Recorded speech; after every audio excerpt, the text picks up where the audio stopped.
గణేష నవరాత్రుల్లో గణపతికి ఏ ద్రవ్యంతో అభిషేకం చేస్తే ఎలాంటి ప్రయోజనాలు కలుగుతాయో నేటి పరిష్కారాలు అనే అంశంలో పరిశీలిద్దాం. గణేష నవరాత్రుల సందర్భంగా బంగారు గణపతి లేదా వెండి గణపతి లేదా రాగి గణపతి లేదా మట్టి గణపతి లేదా శ్వేతార్క గణపతి, ఏ గణపతి విగ్రహం ఇంట్లో ఉన్నా సరే ఆ గణపతికి ప్రత్యేకమైన ద్రవ్యాలతో అభిషేకం చేస్తే ప్రత్యేకమైన ప్రయోజనాలు చేకూరుతాయి.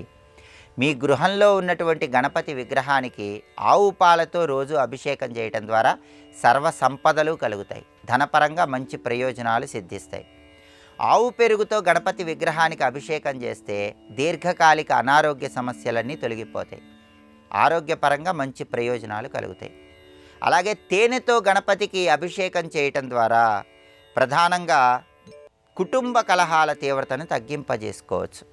కళారంగంలో విశేషంగా రాణించడానికి కూడా తేనెతో చేసే అభిషేకం అద్భుతంగా సహకరిస్తుంది. అలాగే గణపతికి ఆవు నెయ్యితో అభిషేకం చేస్తే విఘ్నాలన్నీ తొలగిపోతాయి. మీరు ఏ పని ప్రారంభించినా ఆ పనిలో విఘ్నాలు వస్తూ ఉన్నట్లయితే ఆ విఘ్నాలు తొలగింపజేసుకోవటానికి ఆవు నెయ్యితో గణపతికి అభిషేకం చేయాలి. సమస్త కష్టాలు బాధలు అన్నిటికీ ఉపశమనం కలగాలంటే పంచదార కలిపిన జలంతో గణేష నవరాత్రుల్లో గణపతికి అభిషేకం చేయాలి.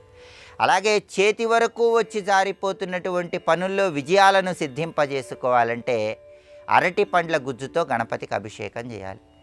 మీరు ధనం పోగొట్టుకున్నా, బంగారం పోగొట్టుకున్నా, వస్తువులు పోగొట్టుకున్నటువంటి ధనము బంగారము వస్తువులు తిరిగి మీరు అందిపుచ్చుకోవాలంటే గరిక పోచలు కలిపిన నీటితో గణపతికి అభిషేకం చేయాలి. అలా చేస్తే పోగొట్టుకున్న ధన కనక వస్తువాహన ప్రాప్తిని సిద్ధింపజేసుకోవచ్చు. అలాగే గణపతికి బెల్లపు పానకంతో అభిషేకం చేసినట్లయితే ఆకస్మిక ధన ప్రాప్తి యోగం కలుగుతుంది. మీరు ఊహించని విధంగా ధనలాభం కలగాలంటే బెల్లం పానకంతో నవరాత్రుల్లో గణపతికి అభిషేకం చేయాలి. అలాగే వెన్న గణపతికి సమర్పించిన వెన్నతో అభిషేకం చేసిన ఆకస్మికంగా అనుకోకుండా వచ్చేటటువంటి సమస్యలకు చక్కటి పరిష్కార మార్గం కనిపిస్తుంది. జాతక చక్రంలో దోషాలుంటే, గ్రహ దోషాలుంటే, నక్షత్ర దోషాలుంటే వాటన్నిటినీ పోగొట్టుకోవటానికి గణేష నవరాత్రుల్లో బొప్పాయి పండ్ల రసంతో గణపతికి అభిషేకం చేయాలి. అలాగే శత్రుబాధలన్నీ పోగొట్టుకోవాలంటే ఖర్జూర పండ్ల రసంతో అభిషేకం చేయాలి. అనుకున్న పనులు అనుకున్నట్లు దిగ్విజయంగా పూర్తి కావాలంటే, కార్యసిద్ధి లభించాలంటే ద్రాక్ష పండ్ల రసంతో గణపతికి అభిషేకం చేయాలి.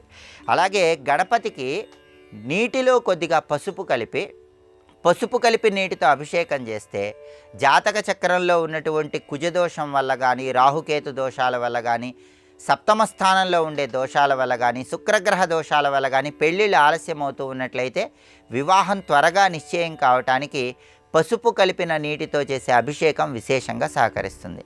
అలాగే తల్లిదండ్రులు సంతానం వీళ్ళ మధ్య దూరం పెరిగినప్పుడు ఆ దూరం తగ్గటానికి, వాళ్ళ మధ్య సత్సంబంధాలు పెంపొందింపజేసుకోవటానికి, తల్లిదండ్రులు పిల్లలు కలిసిమెలిసి ఐకమత్యంగా ఒకే కుటుంబంలాగా ఉండటానికి కుంకుమ కలిపిన నీటితో గణేష నవరాత్రుల సందర్భంగా గణపతికి అభిషేకం చేయాలి. ఇలా గణేష నవరాత్రుల సందర్భంగా ఒక్కొక్క ద్రవ్యంతో గణపతికి అభిషేకం చేసినట్లయితే ఒక్కొక్క రకమైనటువంటి ప్రయోజనాన్ని సిద్ధింపజేసుకోవచ్చు.